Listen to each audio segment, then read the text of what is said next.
Welcome to The Complete Angler. My name's JC Brooks. I am sitting beside Joe Long. And today we're going to be doing a little thing that we're going to just call Fish Tales.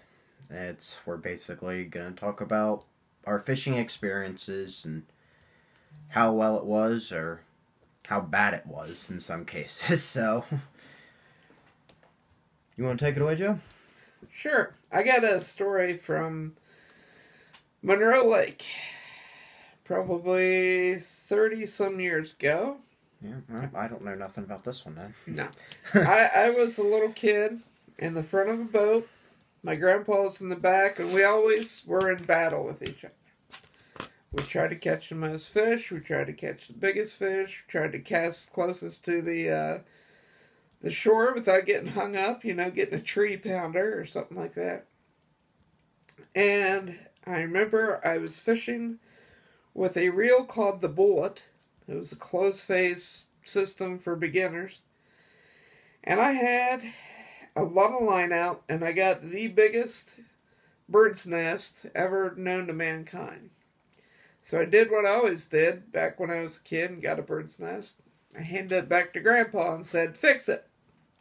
So he put his rod and reel down. He's back there and he's got line all over the place trying to get this thing. All of a sudden I see my bobbers going under out there in the lake. So I hand line it, bring it in, got a bluegill. We kept some fish to eat and we threw some fish back. The rule was throw it at Grandpa's feet. He would decide if it's a keeper or not. If it was a keeper, he'd gut it and put it on ice. If it was not a keeper, he'd throw it back in the lake. So I threw that back at him, threw my line back out, caught another one.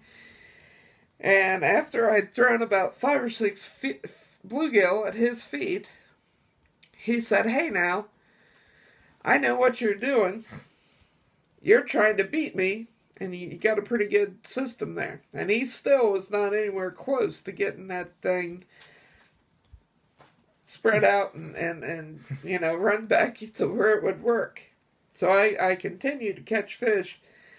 And when he got it done and he handed it back to me, I think he had 8 bluegill sitting at his feet. And I think I had won our fishing tournament that day. So that was an epic day for a little boy on the lake. And it's one of the reasons I love to fish is days like that.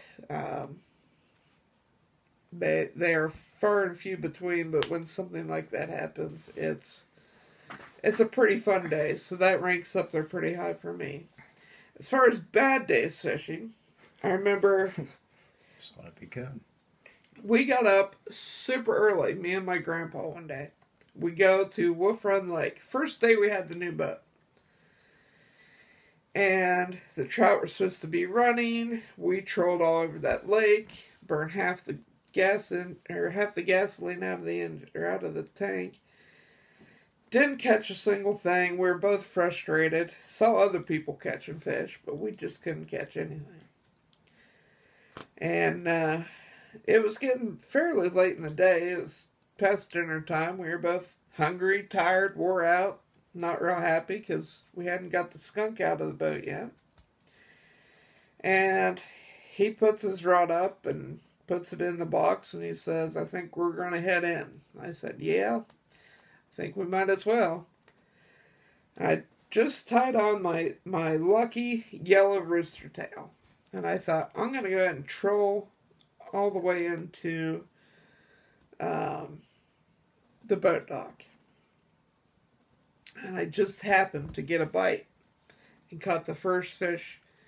So it's not really a horrible story. It was just kind of a bad day that ended with one little fish, but that was the first fish I ever caught in the boat. And somewhere I have a picture of me holding that one fish. So that wasn't a horrible story, but No, that's not a horrible story. it was a bad day of fishing other than 1 second. So what's some of your goods best or Well, I'm going to go with a bad day. Okay. I went down to my dad's pond alone. I went down with 5 lures. That's it. all crankbaits. I went down with one that literally looked like a bluegill. I didn't have to put anything on it. I just threw it out there, and if I cast it 10 times, 7 times, I would have something on it whenever it came back. Well, I kept going. I'd go in our little place, and I'd just keep going to that tree that's just right off to the left. And every time it'd go deep, I'd go fast. I'd go somewhat fast, get it deep down, and I'd just keep catching something. Well, that pond's man-made. And, well, to cut it short, that lure's still at the bottom of the pond right now. In fact, 3 of them are. It felt like the same place, so I said screw it, and I had 2 more. They were, one was a Steelers one. It was black and it had the Steeler logo on the side of it. So I stayed in that same place, just chucked it over to the far side where all that brush and stuff is, and it got stuck in the tree. And I was never even able to spot it. I pulled on it, the line broke, and I went over there, couldn't find it, and I was down to 1, and that's whenever I just threw it in the water and left. That's not a good thing. I'll tell you, out in that same pond of your dad's, they used to have a rope that went out to a pump in the middle. That's what I told Dad, and that's what he said it probably was. Yeah. So they got a pump there to pump water up to the cattle, up to the barn. And I was probably in junior high. I went with my cousin Corey, and I had this Bill Lewis rattle trap, same type thing as this guy right here. Only the one that I had that day was a bass design, but exactly that type of bait right there. And I got it for Christmas. I think it was a stocking stuffer. And I really liked it. And I was hesitant to use it, which I get sentimental about lures. When I catch a fish on something, it holds more value than what it's worth to me.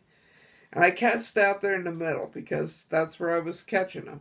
On the first, where we stand at that pond, the far side is a bunch of brush that me and Corey put in. We cut down trees and stuff and made a place where all the bluegill go on that side or that part of the pond. And of course, where the bluegill are, the bass are going to be too. And so I cast over there, and I'm bringing it back, and all of a sudden it is hung, and it's hung bad. Did you get it back? So I'm gonna guess. I see what it's caught on because they start to bring the rope up. And I'm like, I'm on that rope. And it's like a 3/4 inch diameter rope. I mean, it's stout. And it's got this huge pump at the bottom of the pond. And as I'm bringing it up, I hear pop, and here comes my line with no lure. And I'm like, I feel like the bottom of that pond is just a graveyard. I mean, like, if you look at like an underground map of it or whatever, like sonar, you're just gonna see flat, flat, flat, flat, flat, flat. That big hump is just 300 lures that me and you have both lost. So fast forward 4 or 5 years. You found? Oh, I know this story. I know this story. I'm in high school. I was throwing a big bait, kind of like this, not a big lip, but a big bait, kind of like that. And I hook what I think is the rope again. I've hooked that rope more than once. And I pull and I pull, and I'm using spider wire. That's what I used when I was in high school. It was the strongest thing out there back then. Me and my grandpa bought tonnage of it back in the 90s. So all of a sudden, boom, it pops free, and I'm bringing it back. And as I bring it out of the water, it looks like this. My old bait that I had lost like 4 or 5 years earlier was hooked to it. Now every hook, every screw eye, everything was rusted to pieces. But I still have that lure. And it's caught a lot of fish before and after. So that was a pretty epic day. I want you to tell the story of our epic day. Yep. I'm thinking of running, 4 fish. just to say, we are running high on time, just to point out. But, just quickly. So, I forget what day it was. I don't remember the date. I don't know if you do either. It was the day Brittany got married. Was it? No, it wasn't. Yes, it was. No, it wasn't. Yes, it absolutely was. Was it? Okay, so maybe it was. I don't remember that. When I caught my bass and you caught the 3 bluegills? Yes. Yeah. Oh. Yeah, yes, it was. Yeah, you're right. Okay. Our cousin Brittany was getting married, and I had the day off from work because I was going to the wedding. And I called her, texted him the night before, and I said, be here at my house at like 6:30. And I said, AM or PM? He's like, AM. I was like, no. So he pulls up, we throw all the stuff in there. We're going after catfish, remember? Oh, yeah. Yep, the guy that owned the pond, Lake X, we'll call it, said there's some catfish in there, and I'd like to get them out of there. And I'm like, okay. So we were loaded for bear. We had hot dogs. We had worms. We had chicken livers. We had our special powder, known as garlic, right? Garlic powder. Is it? Okay. Yeah. And so we go fishing for catfish. Didn't catch any catfish. And then all of a sudden, he's on one side of Lake X and I'm on the other. And I hear him yipping. And I'm going to let you tell this part of the story because... Well, there's all that green moss stuff, whatever, that's all over it. So I just duckweed, whatever. I just put it right in the center, right in a little hole of it. And then, you know when you catch a fish and it goes under? Well, this one, as fast as blink of an eye, it's gone. So I hook it and I'm bringing it in. I tell Joe to get over here. I bring it up. It's... What was it? No, it wasn't over a pound. It was hovering right below a pound, I believe. Yeah. Like 0.76 or something. It was hovering right around a pound. So I'm just screw it. I'll cast right back into the same general area. And I catch it. 0.78. Screw it. One more time. Yeah, we literally... in a matter of 2 or 3 minutes, I caught 3 fish all hovering around that. And the last one was 8.1... Or no, 0.81. 0.81. If it was 8.1, that'd be a state record. To say, geez, I don't remember being that That'd have been bigger than the bass. So he catches these 3 huge bluegill. We looked at my records. All his were bigger than the biggest I've ever caught. And I've caught hundreds, if not thousands, of bluegill in my days. And then I go and I put on the same rig basically that he's got. And I can't catch one. He can't catch anymore. And the day's almost gone, and he's ready to go. He's listening to Jason Aldean, I think. Jason Aldean or John Party, something like that. It was hunting, fishing. Then that's Luke Bryan. Luke Bryan. Luke Bryan. Different guy. Anyways. Same music. He's ready to leave. He's got all his stuff, zipped up, ready to go. And I said, give me 15 more minutes. And then I'm going to let you take over because I hijacked that. What did you hear next? Oh my god! Oh my god! I look over. All I see is about this up. So I'm figuring, I'm sitting in a little depression. I'm thinking, oh great, he's in the frickin' pond. So I guess I'm gonna have to drag him out. I look over. I just see a big fish. I just see the little, about that big of a mouth. So look of utter shock, like you just saw 300 people get shot to death or something like that. Is the like face? That? Is that good? Drop your jaw a little bit lower. There you go. That face. That's actually pretty... And we could do this on another one because I know we're running high on time. The pictures, even the pictures I took, where it was just still complete utter shock. Just because I'm just going to wrap it up real quick. We weighed it was 7.5 or something like that. 7.56 pounds. Of course, you would remember. I knew it was somewhere around there. It's my PB. See? And then we're going up. We go up to the truck. He's like, oh, I remember I was backing out of there. I was probably 5 feet away from that other truck. He's like, oh my God, stop. You're going to hit it. Joe, I am 5 feet away. Calm down. Calls your dad. Dad? You're not safe to drive. Yeah, don't worry. I'm driving. Anyways, it was a big fish, biggest he ever caught. We had 4 PBs in about An hour, an hour. hour and a half at most.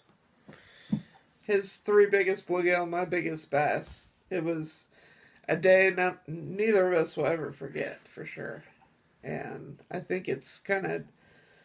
And that's what kind of ruined that season, is because that was one of our first times going that year, and then... That was in July. I remember it was in July. That was... July is a big fish month for me. Big bass month. We never caught anything near that ever again, near that year. Nah. And the bar was just set so high that you were never going to even... 4s and 5s were like... And then that thing was almost 8. And we'd gotten... You were never... Once you set the bar that high, you're never going to get close to it. At least not that year. But... That's our stories. Yep. I believe that's our... We're going to wrap this vid up, and we'll come back to another one. So remember to like, subscribe, hit the bell, leave a comment, and take a kid fishing. We'll see you... Me? Oh, on a pond. On a lake. On a pond, on a lake. Anywhere. On a river. Anywhere. Wherever there's fish, we're going to give it a dangle. Thanks, guys.